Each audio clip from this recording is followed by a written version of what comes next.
ಅಣ್ಣ ಈ ಸತಿ ಅದ್ರ ಕಪ್ ಹೊಡಿತಾ ಇರ್ತೀವಿ. ಈ ಸಲ ಕಪ್ ನಮ್ದೇ ಅಂತ 17 ವರ್ಷದಿಂದ ಹೇಳ್ಕೊಂಡೇ ಬರ್ತಾ ಇದ್ದೀರಿ. ಹೆಣ್ಮಕ್ಳು ಗೆದ್ಬಿಟ್ರು RCB ಟೀಮ್ ಅಲ್ಲಿ. ಅದೇನ್ ದರಿದ್ರ ಗೊತ್ತಿಲ್ಲ. ಇವ್ರು ತಗೊಂಡ್ ಬಿಟ್ಮೇಲೆ ಬೇರೆ ಟೀಮ್ ಅವ್ರು ತಗೊಂಡ್ರೆ ಅವರು ಎಲ್ಲೋ ಹೋಗ್ಬಿಡ್ತಾರೆ. ಇವ್ರ ಹತ್ರ ಇರೋವಾಗ ಆಡ್ತಾನೆ ಇಲ್ಲ. ಇದಕ್ಕೆ ನಾನು ಉತ್ತರ ಹೇಳ್ತೀನಿ ಕೇಳ್ತೀನಣ್ಣ.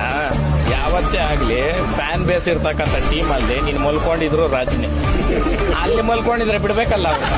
ಹೌದಾ ಇಲ್ಲ? ಈಗ ಇವತ್ ಬೆಂಗಳೂರಾಗ ಮಲ್ಕೊಂಡಿರ್ಲಿ, ಬೆಂಗಳೂರು ಟೀಮ್ ಮಲ್ಕೊಂಡಿರ್ಲಿ, ಫ್ಯಾನ್ಸ್ ಎಷ್ಟವ್ರಪ್ಪ. ಸೊ ಅಲ್ಲಿ ಅವತ್ತು ನಾನು RCB ಫ್ಯಾನ್ ಅಂತ ಅವ್ನು ಹೇಳೋದು. ಅಕಸ್ಮಾತ್ ಏನಾದ್ರು ಗೆದ್ದೆತ್ ಬಾಲ ಹಿಡಿತಾವ್ರು ಅಂತಂದ್ರೆ ಅವ್ರು ಎಂತವ್ರು ಅನ್ನೋದು ಅರ್ಥ ಮಾಡ್ಕೊಳ್ರಿ. ಮೊನ್ನೆ ಒಂದ್ 2-3 ಇಂಟರ್ವ್ಯೂಗಳು ನೋಡಿದೆ. ಕೆಲವೊಂದು ಹುಡುಗರು 16 ವರ್ಷ 15 ವರ್ಷನಿಕ ಅನ್ಬಿಟ್ಟು ಸಾಕಾಯ್ತು ನಮ್ಗ, ಇನ್ನು ನಾವು ಬೇರೆ ಇದಕ್ಕೆ ಓದ್ತೀರಿ ಅಂತ. ಯಾವ್ದು ತಮಿಳ್ನಾಡಲ್ಲಿ, ಯಾವ್ದು ಆಂಧ್ರನಲ್ಲಿ, ಮಹಾರಾಷ್ಟ್ರನಲ್ಲಿ ಇವತ್ತು ನಮ್ಮ RCB ಫ್ಯಾನ್ಸ್ ಅವ್ರೆ. ನಾವು ಬೆಂಗಳೂರವರಾಗಿ ಕರ್ನಾಟಕದವರಾಗಿ ಮಾನ ಮರ್ಯಾದೆ ಆಗಲ್ಲ ಬೇರೆ ಟೀಮ್ ನಾವು ಫ್ಯಾನ್ಸ್ ಅಂತ ಹೇಳಕ್ಕ. ಹೌದಾ?